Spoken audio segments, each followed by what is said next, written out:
السلام عليكم ورحمة الله تعالى وبركاته. كيف تقي فراخك من درجة الحرارة في فصل الصيف؟ إن لم لا يكن لديك وقت وتقديم لهم طاسة من الاستحمام وتضع لهم الماء لكي يستحموا، نأتي بمرشة هكذا ونرشهم في الصباح وفي المساء، وخاصة في الظهيرة في فصل الصيف.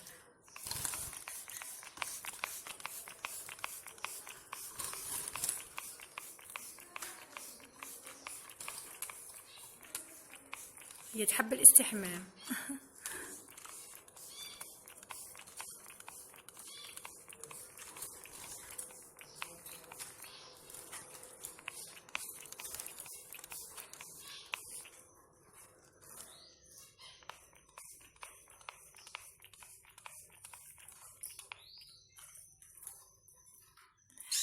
لا تنسوا الاشتراك في القناة وتفعيل الجرس والمشاركة. والسلام عليكم ورحمة الله تعالى وبركاته.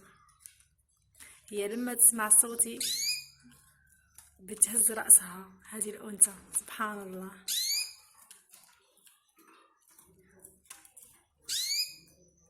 هي بتنادي عليا.